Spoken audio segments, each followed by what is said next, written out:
Soviet troops move into the bunker, and they confirm not just the fall of the Third Reich, but the death of Adolf Hitler himself. For nearly 8 decades, the world believed Hitler's underground bunker had been sealed forever, buried beneath Berlin and erased from history. But in 2024, a team of experts finally gained access. What they uncovered stunned even the most hardened investigators. A team of French researchers was granted unprecedented access to fragments of his remains, including parts of his jaw and dentures. The walls still stood. The air was still poisoned. But nothing could prepare them or the world for what waited inside.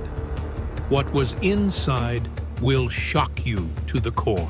The researchers confirmed that the teeth were indeed Hitler's, matched precisely against his dental records that had been preserved by his personal dentist. The bunker beneath Berlin, a fortress buried by time.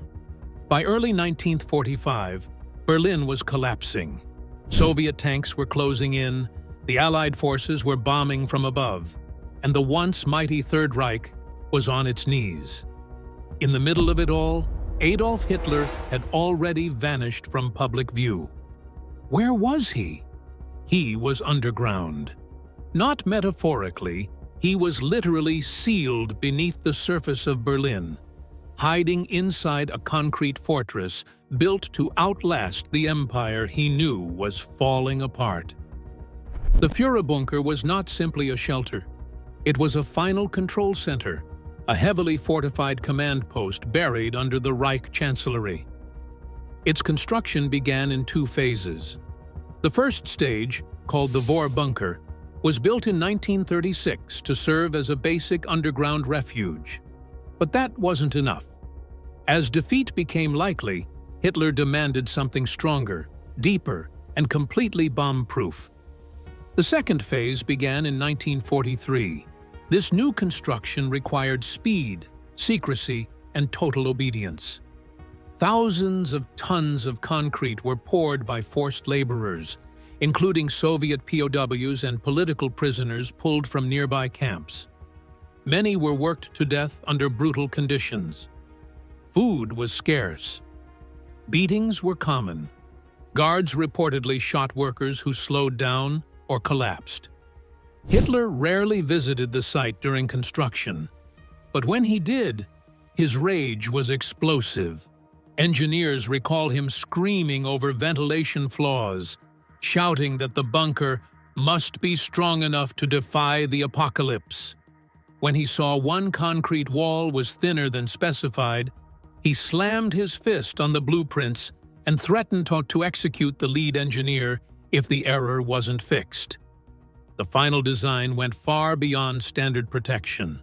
The Führerbunker was buried 8.2 below ground, with reinforced concrete walls and ceilings over 3.5 meters thick. It could survive direct aerial bombardment. Its 18 rooms were arranged in tight corridors, sealed off by steel doors.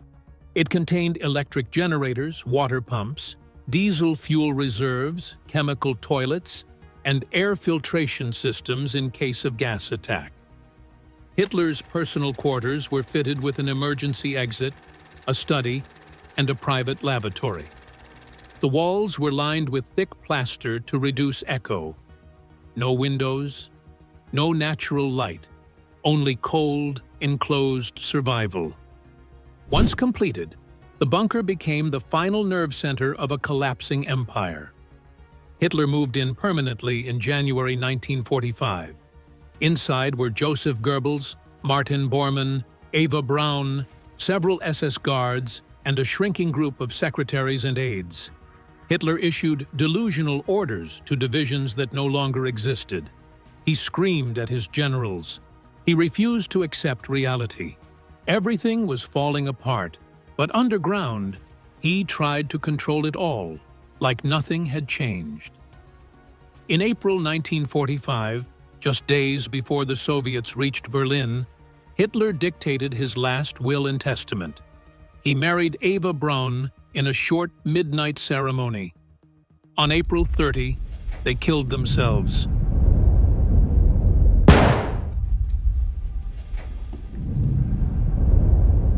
Their bodies were only partially burned. When Soviet soldiers reached the bunker, what they found was chaos, scattered belongings, bloodstains, and silence.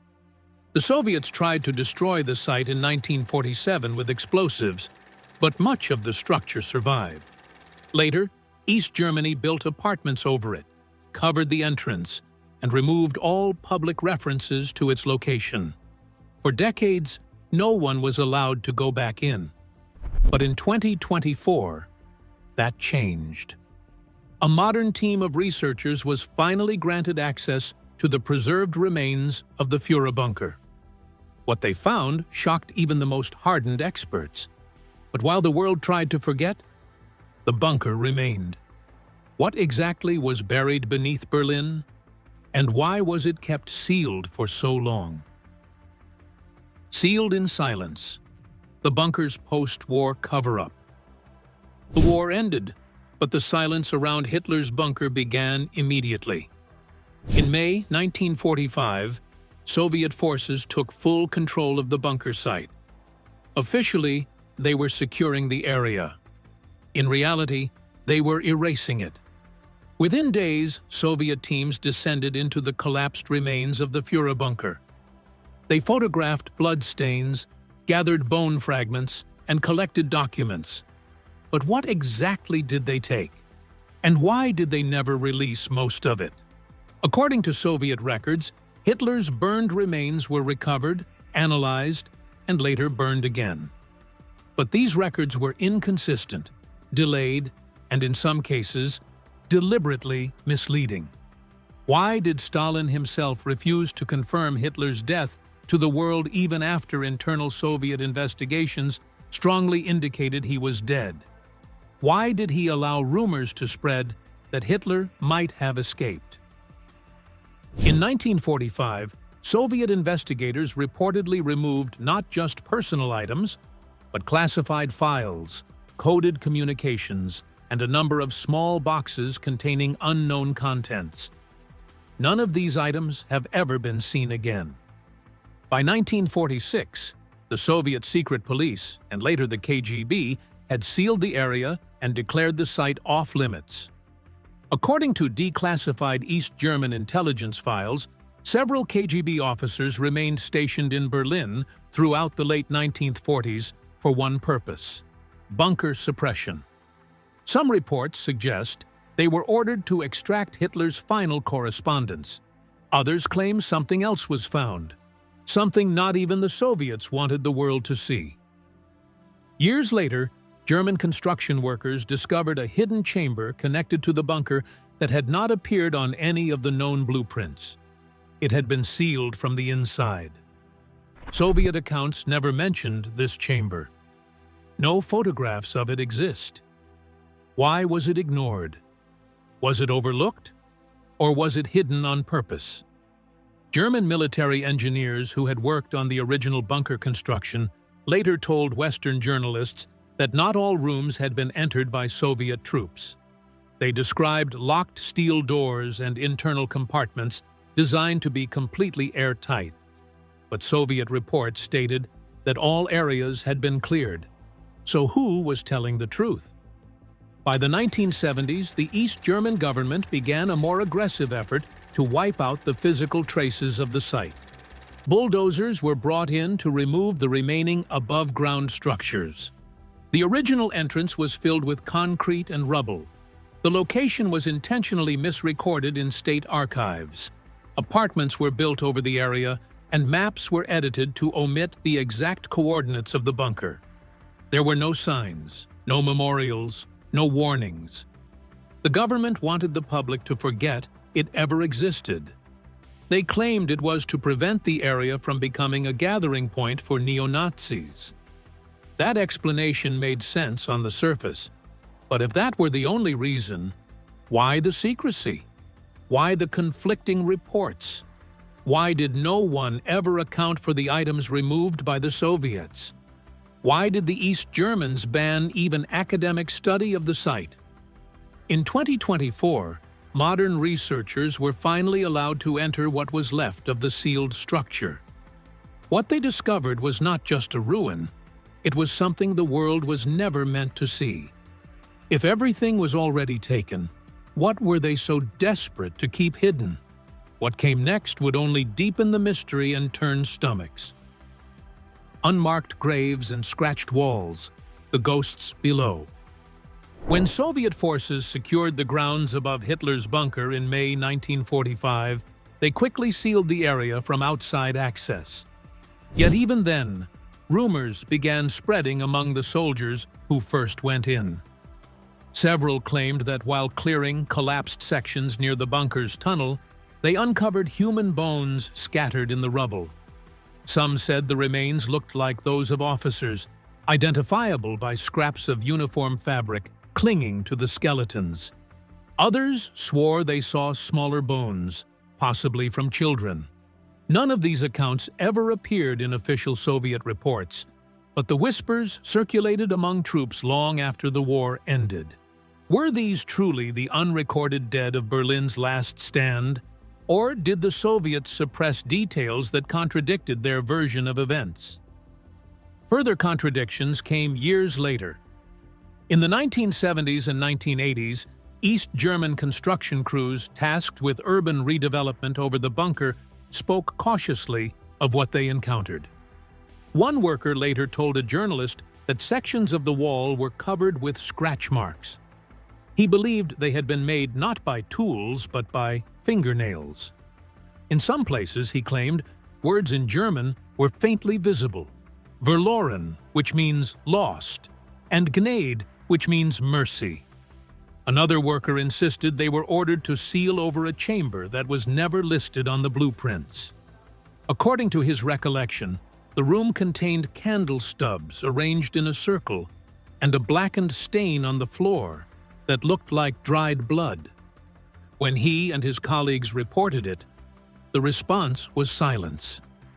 They were told to finish the job and never mention what they had seen. These claims cannot be confirmed, but they were not isolated. More than one East German resident living near the site described hearing strange sounds beneath the ground over the years. Some reported muffled voices. Others said it was the sound of screaming carried up through the pavement at night. The authorities dismissed such stories as superstition, but those who lived there avoided walking near the spot. Even today, some older Berliners insist the ground has an unnatural heaviness, as if what happened there had never really ended. Historians and psychologists who later analyzed these reports described them as a reflection of the terror and despair that gripped the city in 1945. One specialist called the bunker a psychological sinkhole, a place where the final madness of the regime was burned into the walls. Whether the scratches, bones, and hidden chamber were real or fabricated, the fact that so many people believed them gave the bunker an aura of dread that never disappeared. These stories, hidden for decades in whispers and scattered testimonies, became part of the legend surrounding the bunker. They were the fragments of memory that suggested something darker had been sealed below Berlin. And it was precisely these rumors that decades later helped push modern experts to demand entry and search for answers that official history had long avoided. With the emotional temperature rising and pressure building, modern teams finally made their way into the dark silence. And what they found was worse than imagined. First entry in 79 years, a descent into rotting history. It started with a hole barely wide enough to send a drone. The entry team had located a partially collapsed access shaft under a crumbling sidewalk near the old Reich Chancellery site. After months of negotiation and planning, they finally had permission to go in. But they could not enter immediately. The air inside had not moved in nearly 8 decades. Before a single human stepped through, they sent in a robotic crawler equipped with a 4K camera, thermal sensors, and chemical detectors. Within minutes, the device confirmed what many feared. The space was structurally unstable. the atmosphere was toxic. Still, the team pushed forward. Once the passage was reinforced and ventilated, the first group of experts entered the Führer bunker on foot. Even with protective suits and breathing apparatus, the experience was overwhelming. The stench was immediate. Mold coated nearly every surface. The walls were wet to the touch. Ceiling beams had collapsed in multiple corridors, forcing team members to crawl in some areas. Pools of stagnant water had collected on the floor. The temperature was unnaturally low. It felt like the building had sealed itself in rot. Then they reached the preserved chambers. What they saw there was worse. Some rooms were exactly as they had been left in April 1945. Metal-framed cots still sat in position. A cracked table held rusted utensils and what looked like a fossilized ration tin. On one wall, a map of Berlin hung in pieces, peeled and discolored, but still recognizable. In a corner of Hitler's personal quarters, the team found a simple cot with an old wool blanket. The fabric was darkened with what appeared to be a dried blood stain near the headrest. The sheet was untouched. The air quality was so hazardous that the team had to rotate in and out every 15 minutes. Spore readings were 10 times above safe levels. Chemical residue in some areas suggested lingering traces of explosive material or poison. The floors were unstable in several rooms, and in others, the walls had begun to collapse inward. But none of this stopped the documentation. Every room was photographed, every object catalogued, every inch of the structure scanned and recorded. The emotional effect was immediate. One historian vomited upon seeing the cot. Another stood frozen in place for nearly 10 minutes. A structural engineer broke down after crawling through a narrow corridor and emerging into the communications room, calling it a descent into death. Others described the silence as unbearable, as if the building was still listening. Was this what evil leaves behind? A space frozen in its own failure, too stubborn to decay completely? Yet these horrors were only surface level. What was buried deeper inside the Führer bunker would shake even the most hardened historian to their core. Inside the bunker, what was found will shock you. When the team reached the deepest rooms of the Führer bunker, they found a disturbing stillness that felt calculated. These were not just the final physical spaces of the Nazi regime. They were the last environment Adolf Hitler personally controlled. As the experts began their inventory, the shock came not from what was missing, but from what had remained untouched for nearly 80 years. The leaders' quarters were located at the far end of the bunker, sectioned off by thick steel doors. The first thing discovered was the fragmented remains of Hitler's desk. Its surface had been shattered, possibly by collapse or blast shock, but parts of it were still recognizable, including a cracked drawer containing burned paper scraps. Scattered across the floor were torn maps. One showed Berlin with hand-drawn notations in red pencil. Another map depicted a post-war Europe, marked with lines dividing territory between the United States, Britain, and the Soviet Union. This suggested that Hitler had already accepted defeat and was obsessively tracking what would come next. Hanging crooked on the wall was a shattered portrait of Frederick the Great, one of Hitler's personal heroes. It lay tilted, its glass broken inward as if struck during a violent moment. The most disturbing object in this room was the decayed frame of a couch. Mold covered most of it, and the center cushion sagged in. Near the upper edge, investigators found a dark stain that initial testing confirmed was blood. Experts believe this was the location where Hitler and Eva Braun took their lives on April 30th, 1945. Nothing about it looked ceremonial. It looked sudden, chaotic, and final. The communications room, located several meters away, had collapsed in part, but much of its contents were still accessible. Tangled wiring hung from the ceiling. Burned-out radio components sat in piles along one wall.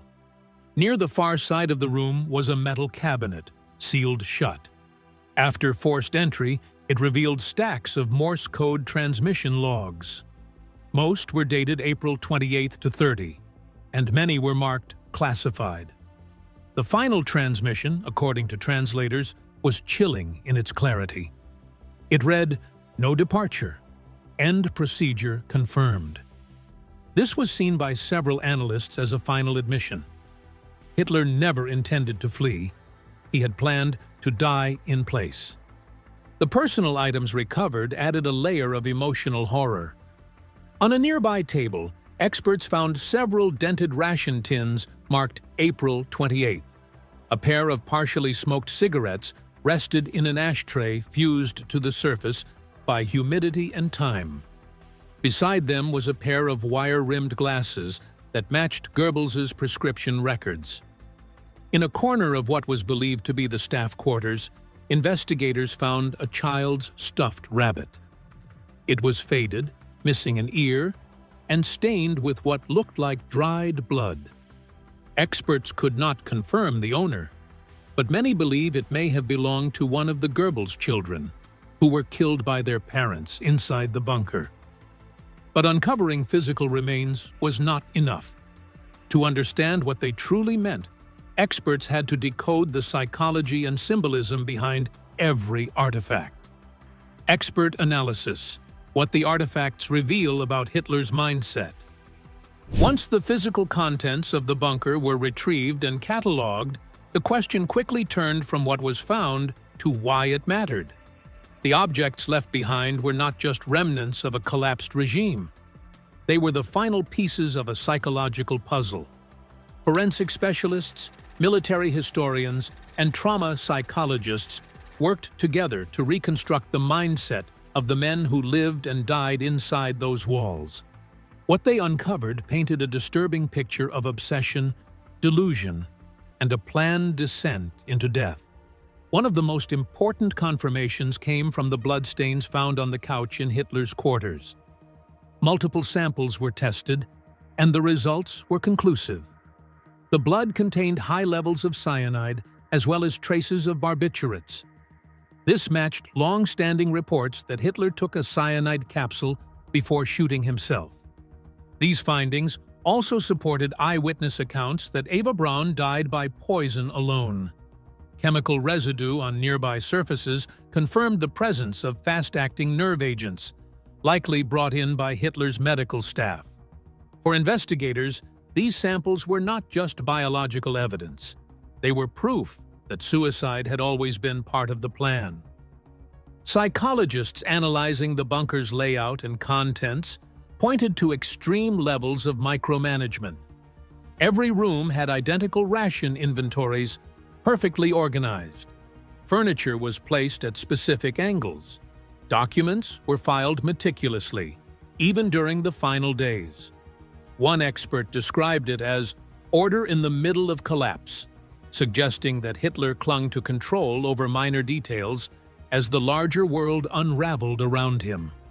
This obsessive behavior was consistent with Hitler's known personality, but it was magnified in the face of defeat. More chilling were the red markings found on the wall maps. Several showed Soviet troop movements closing in on Berlin, with red arrows pointing at counterattack plans that no longer made tactical sense. In the margins of one map, analysts found handwriting confirmed to be Hitler's. It read, "Sie werden nicht überleben. They will not survive." These words were written near the symbol for Berlin's city center. Was this a reference to the Allies? Or was it a message for his own people? Either way, it revealed a leader still fighting battles that had already been lost. The psychological analysis grew darker when experts reviewed notes and markings from the final week. Several showed increasing signs of religious fixation. In what appeared to be Hitler's handwriting, phrases were found that compared Germany's collapse to divine punishment. There were also references to final purification, language that echoed his earlier ideological speeches, but now read like fatalist scripture. One analyst described it as messianic delusion, suggesting Hitler saw himself as a martyr who had to fall with his nation. Perhaps the most disturbing documents came from pages believed to be written by Joseph Goebbels. These handwritten notes describe the decision to kill his 6 children, not as an act of fear, but as a twisted form of mercy. In one line, he wrote, "They will never live under Jewish vengeance." The handwriting was confirmed, the meaning chillingly clear. These insights should have put all speculation to rest, but instead, they reopened one of the myths and conspiracies. Conspiracies, doppelgangers, and Soviet deceit. The evidence gathered from the bunker should have closed the book on Adolf Hitler's final moments. The maps, the transmission logs, and the remains all pointed to one conclusion: Hitler died in that bunker. But the story did not end there. In fact, it was just beginning. The moment the Soviets took control of the site in 1945, they planted the seeds of confusion. Instead of confirming Hitler's death to the Allies and the world, Stalin personally suggested that Hitler may have escaped. That claim was not made in secret. He told it directly to U.S. President Harry Truman and British Prime Minister Winston Churchill. Why would the leader of the Soviet Union refuse to confirm what his own investigators already knew? By mid-1945, Soviet troops had recovered partial remains believed to be Hitler's, including skull fragments and dental evidence. Yet none of this information was made public. Instead, Soviet media pushed stories claiming that Hitler had fled to Spain, Argentina, or even Japan. State propaganda implied that he had escaped using underground tunnels or secret aircraft. These false leads spread rapidly. Western intelligence agencies were flooded with reports of sightings around the world. Some said he was living in South America under a new identity. Others insisted he had undergone facial surgery and disappeared in Asia. The Soviet silence allowed these theories to take root. By the 1950s, the idea that Hitler used a body double to fake his death had become widespread. Several witnesses near the bunker claimed the body they saw being burned was not Hitler's. Others described a man who resembled him but had different physical features. Without official confirmation from the Soviets, even respected journalists questioned the narrative. The lack of public forensic records gave conspiracy theorists space to invent alternative endings. It was not until decades later that the real evidence was quietly acknowledged. In 1968, Soviet officials admitted they had recovered dental remains that matched Hitler's known dental X-rays. These X-rays had been secretly obtained from Hitler's personal dentist. Even then, the Soviets refused to release photographs or detailed analysis. It was only after the fall of the Soviet Union that independent researchers gained access to the jaw fragments. In the early 2000s, Russian officials allowed Western forensic scientists to examine the skull and jawbone. The results confirmed the match. Yet, by then, the conspiracy theories had already spread too far to contain. The situation was made worse by the actions of neo-Nazi groups who clung to the idea that Hitler had survived. Online forums and underground publications pushed alternative histories, many of which claimed the bunker was a hoax. These false narratives were recycled in books, documentaries, and even popular entertainment. The more evidence emerged, the more the conspiracies multiplied. Why would people refuse to believe what the facts made clear? The answer lies in something deeper than denial. Myths persist because they offer a sense of control. They allow people to believe there is always more to the story. And in the case of Hitler's death, the Soviet manipulation of truth made those myths impossible to kill. But as the final facts were exposed, one question remained. If the evidence was so overwhelming, why did some things still feel missing? Why did even the most thorough investigation fail to silence the echo of something darker? What this means for the world today. Now that the bunker has been entered, the world faces a choice. The team that went in retrieved physical evidence, psychological insight, and historical proof. What they did not retrieve was closure. There is still no official plan to turn the site into a public memorial. Germany's government has not released a full report. Some leaders argue that exposure could inspire the very extremism it seeks to prevent. Others warn that continued silence only strengthens conspiracy movements already distorting the past. The unearthed rooms, stained documents, and preserved personal objects have become more than historical evidence. They are now political flashpoints. Historians who were part of the excavation say the bunker should not remain in limbo. They argue that leaving it untouched again would only allow denial to evolve. They recommend a controlled and secure exhibit, one focused entirely on education, not spectacle. A place that shows what was real and what was destroyed to keep it hidden. The materials pulled from the bunker may be fragile, but the message they carry is not. What was uncovered cannot be ignored. The artifacts, the documents, and the evidence speak louder than any rumor ever could. The question now is whether the world will confront the full weight of what was found or continue looking away.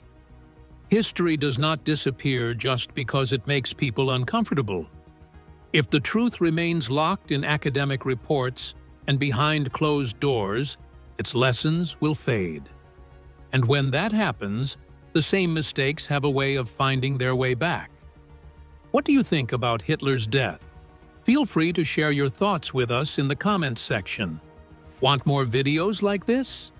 Then subscribe to the channel for more eye-opening stories. Thank you so much for staying with us till the end. See you in the next video.